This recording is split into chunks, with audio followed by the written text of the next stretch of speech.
দে দে jail ভেঙে দে, তোরা দেরি করিস না, দে দে জেল ভেঙে দে, তোরা দেরি করিস না। জেলের ভেতর মাকে আর থাকতে দেব না, ওরে জেলের ভেতর মাকে আর থাকতে দেব না। দে দে জেল ভেঙে দে, তোরা দেরি করিস না, দে দে জেল ভেঙে দে, তোরা দেরি করিস না। জেলের ভেতর মাকে আর থাকতে দেব না, ওরে জেলের ভেতর মা গো আর থাকতে দেব না।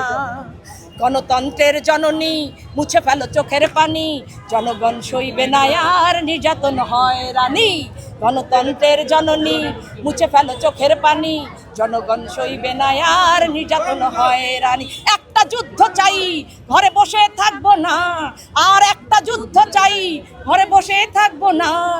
জেলের ভেতর মাকে আর থাকতে দেব না, মাগো জেলের ভেতর তো মা আর থাকতে দেব না। তো তখন যখন দুর্দিনের সময় যে গানগুলো করেছি, আসলে এই গানের সাথে অনেক স্মৃতি জড়িত। পরবর্তীতে 2022 সালের 3রা ডিসেম্বর যখন রাজশাহীর বিভাগীয় গণসমাবেশে গানটা করেছি, দেশটা তোমার বাপের নাকি। তো সেই গান আপনারা এর আগে অনেক সাক্ষাৎকারে আমার এই গানগুলো শুনেছেন এবং ইতিমধ্যে আপনারা জানেন যে এই গানের মূল শিল্পী আমি।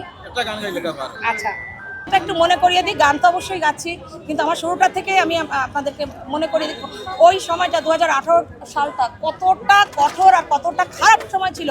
একমাত্র প্রত্যেকটা দলের নেতাকর্মীরাই বলতে পারবে যে ওই সময়টা কি ছিল, ভয়ঙ্কর কথা। যখন ইউটিউবে একটা লাইক দিতে পারতো না, সেই সময়টা ছিল 2018 সাল, অনেক নির্যাতিত সময়টা ছিল। আমি সবাইকে নিয়ে গাই আমাদের শহীদ প্রেসিডেন্ট জিয়াউর রহমান, জাস্ট অল্প একটু গাই। হ্যাঁ, এবং আমার অসংখ্য গান কিন্তু ইউটিউবে আপনারা জানেন, যারা দেখেন ইউটিউব বা টিকটক। হ্যাঁ, রুকসার রহমান বাংলাদেশ জাতীয়তাবাদী দলের কণ্ঠযোদ্ধা, যখন যেই শিল্পীটা তার কণ্ঠ দিয়ে বলেছিল আর একটা যুদ্ধ চাই, ঘরে বসে থাকবো না, জেলের ভেতর মাকে আর থাকতে দিব না। স্বনির্ভর বাংলাদেশ গড়েছিলেন জিয়া, মামাটি মানুষের নেত্রী ছিলেন খালেদা জিয়া।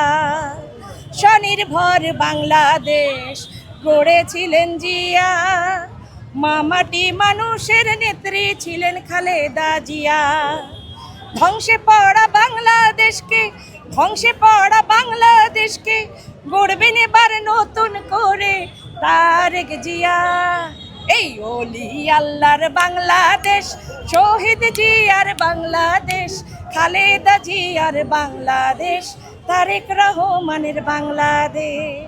আমরা আমাদের মাননীয় প্রধানমন্ত্রী তারেক রহমানের সাথে আমরা তার হাতকে আরও শক্তিশালী করার জন্য আমরা নারী নেতৃত্ব দিতে চাই।